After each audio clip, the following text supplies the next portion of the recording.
The prairie wind carried secrets that November morning in 1877. Sarah Morrison pressed her trembling hand against her swollen belly, feeling the life stirring within as she stumbled through the tall grass. Blood trickled from the corner of her mouth, and her left eye had already swollen shut.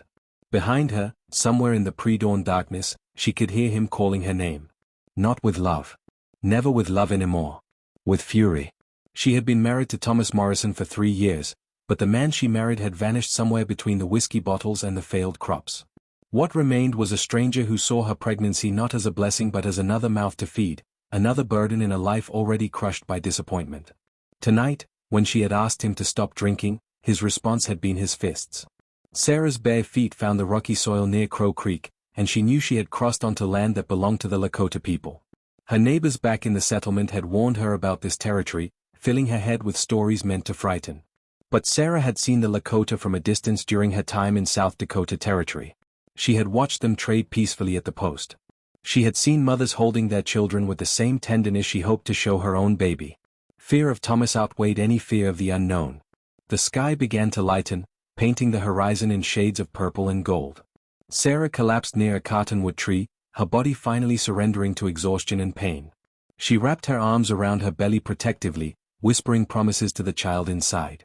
Promises that they would survive this. Promises that life would be different. Promises she desperately hoped she could keep. That was when she heard the horse. The sound of hooves against earth grew closer, and Sarah's heart hammered against her ribs. She tried to stand, to run, but her legs would not obey. Through her one good eye, she saw him approach. A Lakota man, tall and imposing, sitting astride a painted horse that seemed to move like water flowing over stones. He wore his hair in 2 long braids, and his face carried the weathered dignity of someone who had seen both the beauty and brutality of life. This was Chief Tall Bear, though Sarah did not know his name yet. She knew only that she was completely at his mercy. The chief dismounted with a grace that belied his size. He approached slowly, his dark eyes taking in her battered face, her torn nightdress, her protective stance over her pregnant belly. Sarah tried to speak, to explain, to beg, but only a broken sob emerged. She waited for judgment, for anger at her trespassing, for rejection. Instead, Tall Bear knelt before her. He spoke in Lakota, his voice low and gentle, though she could not understand the words. Then, carefully, he switched to the broken English he had learned from traders and missionaries. "You are safe now. No one will hurt you here." Sarah's remaining strength crumbled. Tears streamed down her bruised cheeks as the chief removed his buffalo robe and draped it around her shoulders. The warmth was immediate, but it was his kindness that truly reached her. In the growing light of dawn, this man who owed her nothing, whose people had been driven from their lands and betrayed repeatedly by people who looked like her, had chosen compassion. Tall Bear's wife, Whispering Wind, appeared on horseback moments later. She had been gathering herbs near the creek when her husband had signaled her. The woman's face tightened with recognition at the sight of Sarah's injuries. She had seen such marks before, knew the story they told. Without hesitation, she dismounted and took Sarah's hands in her own. "Come," Whispering Wind said softly, her English clearer than her husband's. "Our lodge will shelter you. Your baby needs you strong." As they helped Sarah onto the horse, she cast one last glance toward the settlement she had fled. Somewhere in that direction, Thomas would be waking to find her gone. She wondered if he would come looking. She wondered if he would even care. But as Tall Bear led the horse toward the Lakota camp, Sarah felt something she had not experienced in months. Hope. The Lakota camp spread across the valley like a living organism, dozens of teepees arranged in careful circles that honored both tradition and practicality. Smoke rose from morning fires, carrying the scent of cooking meat and sage. Children played near the creek despite the cold, their laughter a sound Sarah had almost forgotten existed. As Tall Bear led her through the camp, conversations stopped. Eyes followed their progress with curiosity and concern. Sarah had expected hostility. The newspapers back east painted indigenous people as savages, and even here in the territory, fear and prejudice ran deep among the settlers. But the faces watching her showed no hatred. Instead, she saw something that shamed her. Recognition. These people knew what it meant to be hunted, to be vulnerable, to seek shelter where none seemed possible. Whispering Wind's teepee stood near the center of the camp, marked by intricate beadwork that decorated the entrance flap. Inside, the space was warm and carefully organized. Buffalo robes lined the floor, and a fire burned in a central pit, its smoke escaping through the opening at the top. The woman guided Sarah to a comfortable spot and immediately began examining her injuries with practiced hands. "I was a healer before the soldiers came," Whispering Wind explained as she prepared a paste from herbs stored in leather pouches. "Before they forced us from our lands in the Black Hills. Now I heal what I can, where I can." The paste stung against Sarah's split lip, but the pain was clean, honest, so different from the pain Thomas inflicted.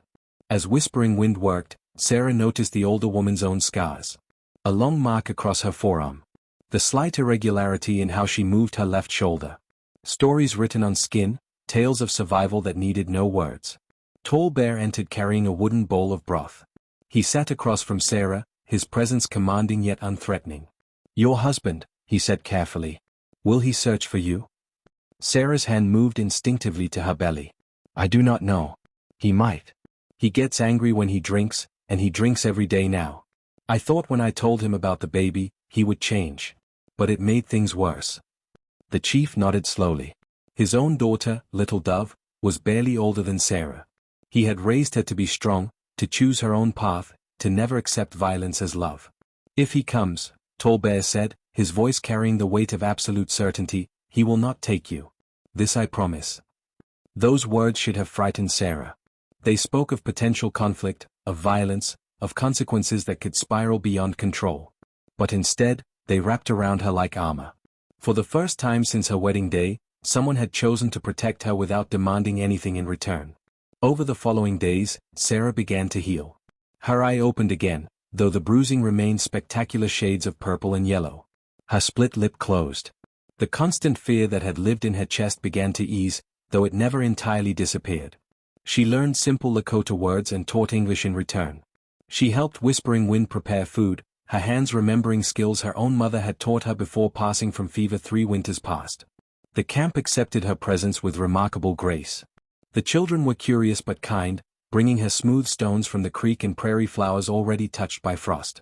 The elders watched her with eyes that had witnessed too much loss to judge one more broken soul seeking refuge.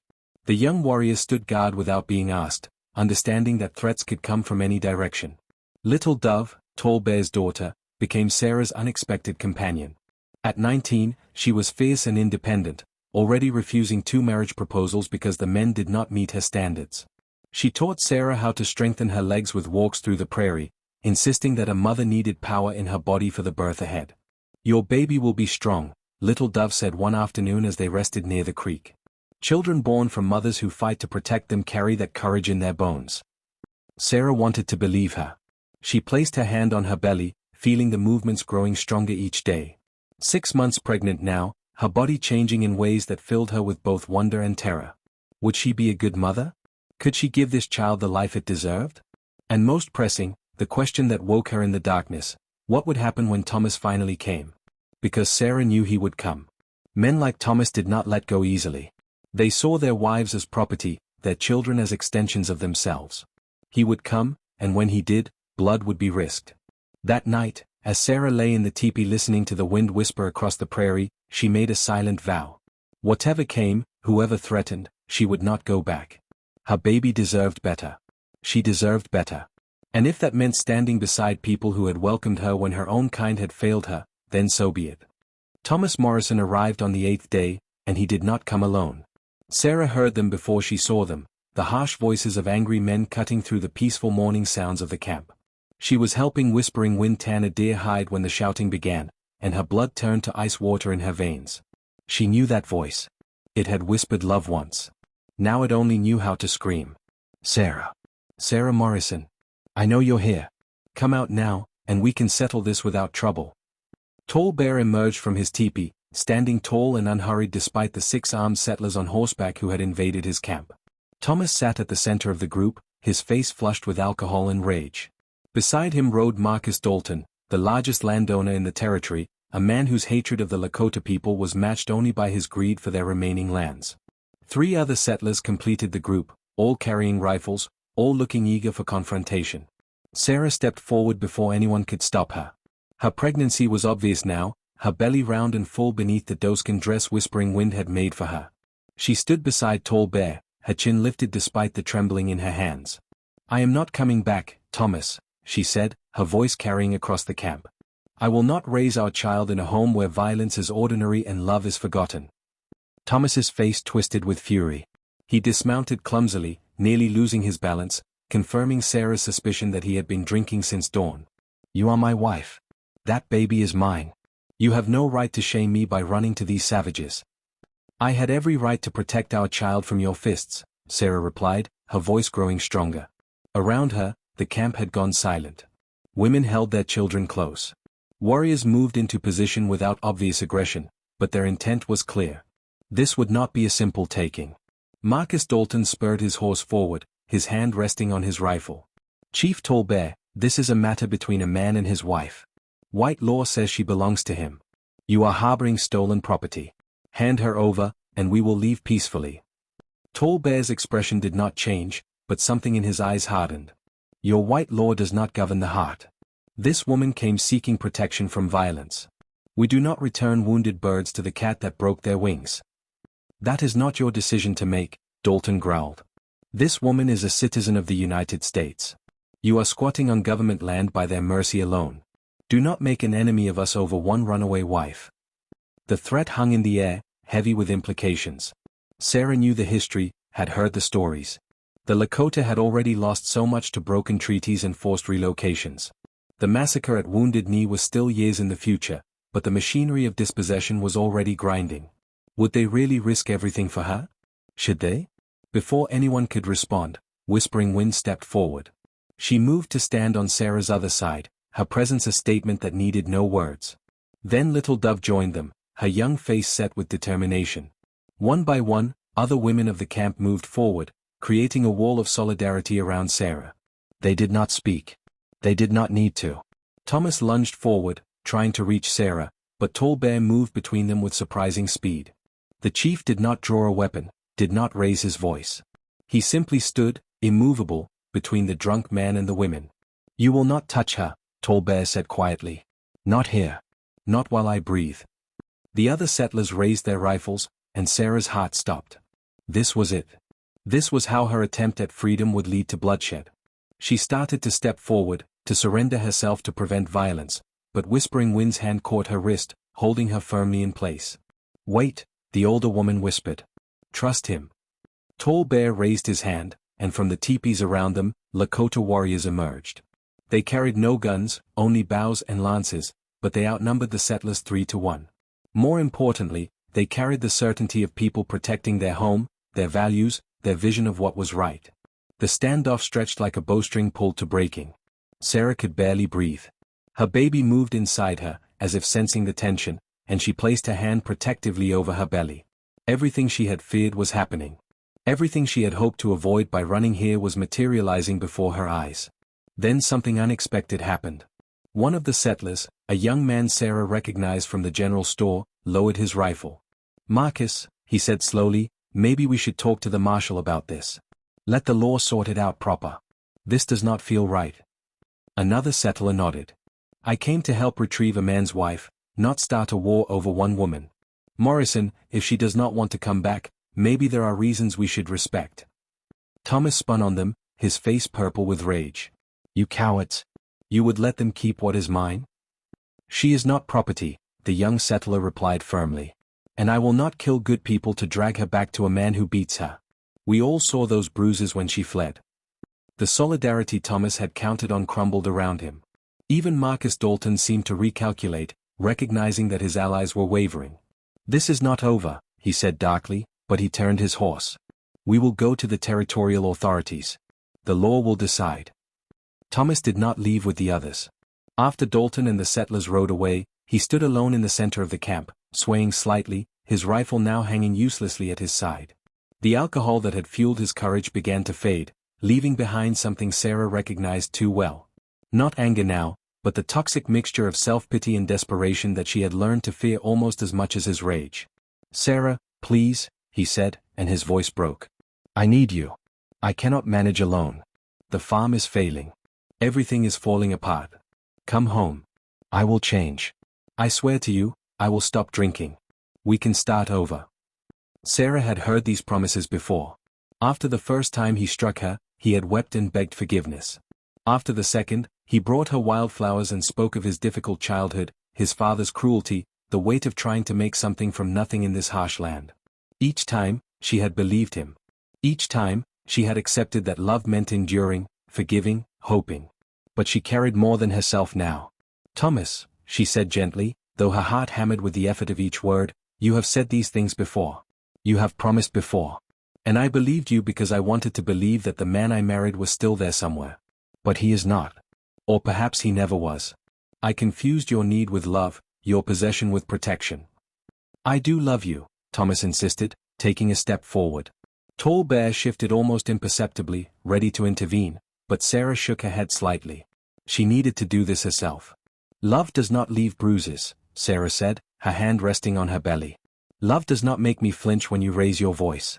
Love does not force me to flee into the night, bleeding and terrified. What you feel is not love, Thomas.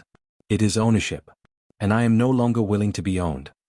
The words, once spoken, seemed to take physical weight from Sarah's shoulders. She had never named it so clearly before, never stood in full sunlight and declared the truth of her marriage. Around her, she felt the presence of the women who had stood beside her, Whispering Wind's quiet strength, Little Dove's fierce pride, and the solidarity of mothers who understood what it meant to protect your children at any cost. Thomas's face cycled through emotions, hurt, anger, confusion, and finally a kind of hollow defeat. "You would rather live among savages than return to your own husband? Your own people?" "These people," Sarah said, gesturing to the camp around her, "have shown me more kindness in 8 days than you showed me in 3 years. They fed me when I was starving. They healed me when I was broken. They protected me when I was hunted. They are not savages, Thomas. They are simply people who remember how to be human." The word struck something in Thomas.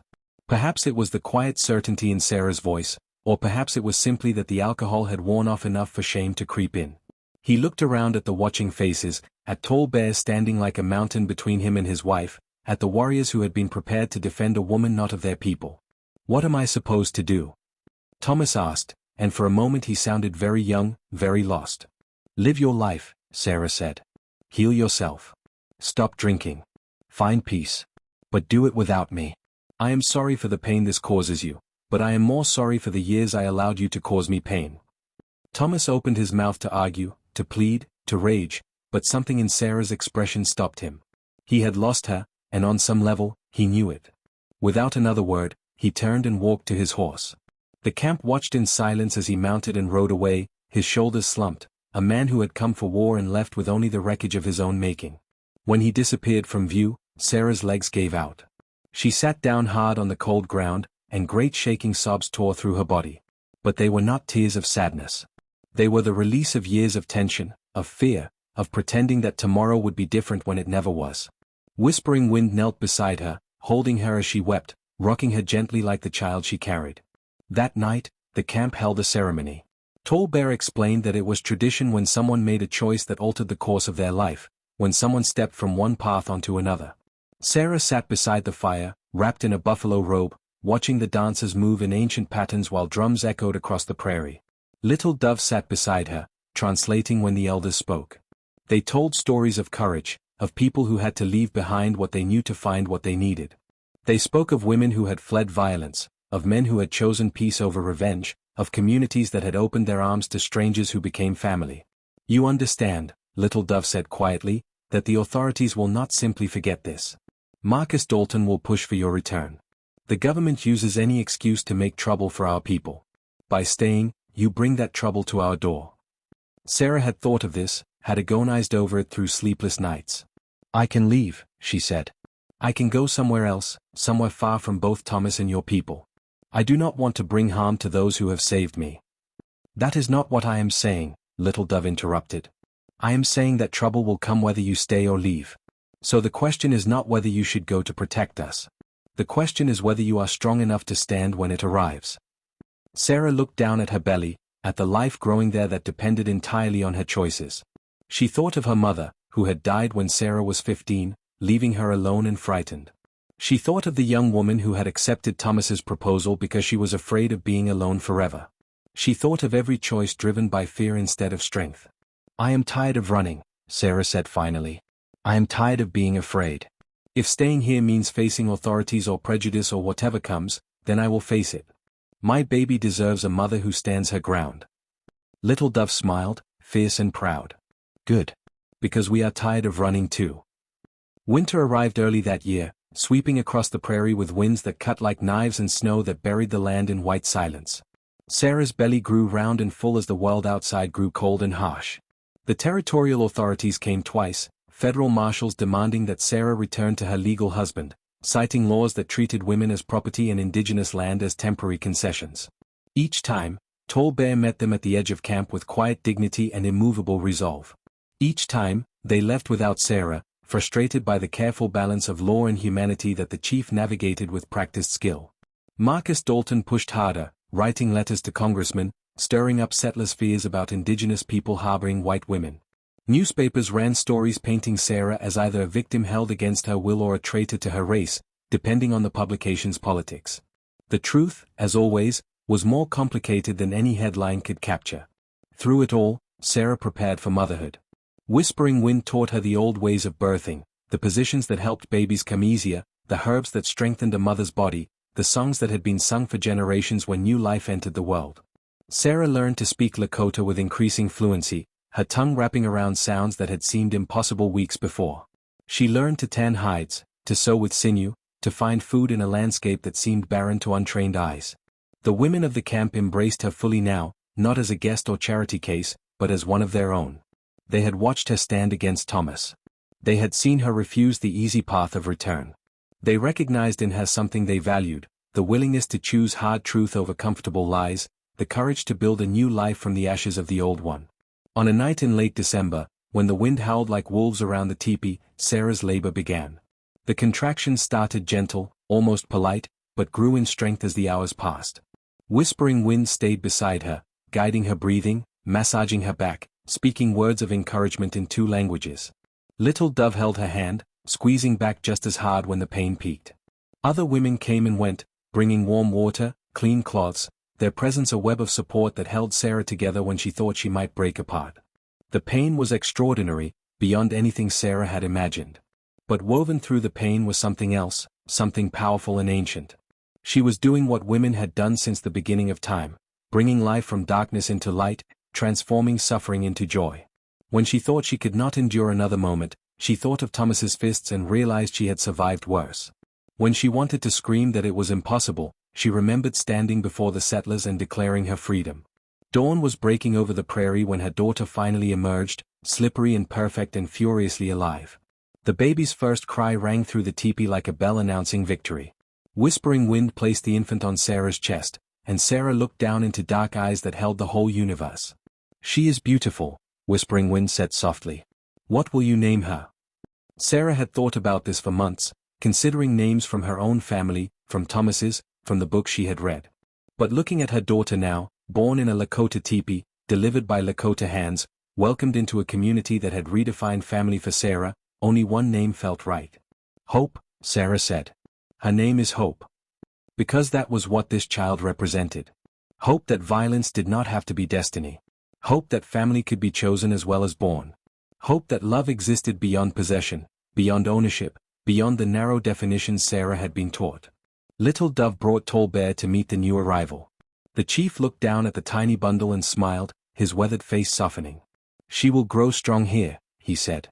"She will know both worlds, walk between 2 peoples. This is a gift." As winter deepened, Sarah healed and hope grew. The baby thrived on her mother's milk and the constant attention of a camp full of adopted aunts and uncles. Sarah learned to carry Hope in a cradleboard, the baby strapped securely against her back while Sarah worked alongside the other women. She learned to read the prairie's subtle signs, to track weather in the sky's color, to find shelter in the land's wrinkles and folds. The authorities eventually stopped coming. Thomas, she heard through traders, had sold the farm and moved back east, broken by failure and alcohol. Marcus Dalton found other causes to champion, other battles to fight. The newspapers moved on to new scandals, new outrages. Sarah became yesterday's story, forgotten by everyone except those who had lived it. Spring arrived with green grass and wildflowers, transforming the prairie into an ocean of color and life. On a warm April morning, Sarah sat outside Whispering Wind's teepee with Hope in her arms, watching the children play. Her daughter's eyes were beginning to change color, settling into a shade between blue and gray that reminded Sarah of storm clouds over the plains. Hope gurgled and reached for the sunlight, her tiny fingers grasping at beams of gold. Little Dove approached and sat beside them. "My father wants to perform the adoption ceremony," she said. "If you wish it. To make official what is already true in our hearts. You and Hope would be Lakota, truly. Family in all ways." Sarah looked around the camp that had become home. She thought about the life she had left behind, the world of parlors and propriety, of strict rules about who belonged where and with whom. She thought about what she had gained here: freedom, dignity, community, purpose. She thought about Hope growing up in this place, strong and loved, never doubting her worth, never accepting violence as the price of security. "Yes," Sarah said, tears streaming down her face. "Yes, I wish it." The ceremony happened as summer arrived in full force. Sarah stood before the gathered camp with Hope in her arms while Tall Bear spoke the words that made them family. She was given a new name in Lakota: Woman Who Stands Strong. Hope was named Dawn Light, for the sunrise moment of her birth. Sarah never saw Thomas again. She heard years later that he had died back east, his liver destroyed by whiskey. She felt sadness for him, for the man he might have been if he had found the courage to heal. But she felt no regret for leaving. She built a life on the prairie, raising Hope among people who taught the girl to be fierce and gentle, strong and kind, rooted in tradition while reaching for tomorrow. She taught Hope to read and write English, to speak Lakota fluently, to understand that identity need not be singular, that strength came from embracing complexity rather than fleeing it. The years brought changes. The Lakota faced increasing pressure from the government, forced relocations, broken promises, heartbreak after heartbreak. Sarah stood with them through it all, using her status as a white woman to advocate when she could, to translate, to bridge worlds when bridging was possible. She could not prevent the injustices, but she could witness them, remember them, tell the stories that might otherwise be erased. On a summer evening 30 years after that desperate flight through the prairie grass, Sarah sat outside her own teepee, her hair now silver, her hands weathered by time and work. Hope sat beside her, now a woman grown with children of her own. The grandchildren played in the grass, their laughter the same sound Sarah had heard that first morning when Tall Bear had brought her to safety. "Do you ever regret it?" Hope asked quietly. "Leaving your old life? Everything you gave up?" Sarah thought about the question, looking out at the prairie painted gold by the setting sun. "I gave up nothing that mattered," she said finally. "I gained everything essential. I learned that family is not determined by blood alone, that courage sometimes looks like running toward help rather than enduring suffering, that the greatest strength is knowing when to let strangers become beloved." She looked at her daughter, at her grandchildren, at the community that had saved her life and given her purpose. "I was lost," Sarah said. "Tall Bear and Whispering Wind and all these people helped me find myself. Not the self I was supposed to be according to the world I left, but the self I was always meant to become." As darkness fell over the prairie, fires lit throughout the camp, points of light pushing back the night. Sarah sat surrounded by her family, chosen and given, biological and adopted, and knew with absolute certainty that she was exactly where she belonged.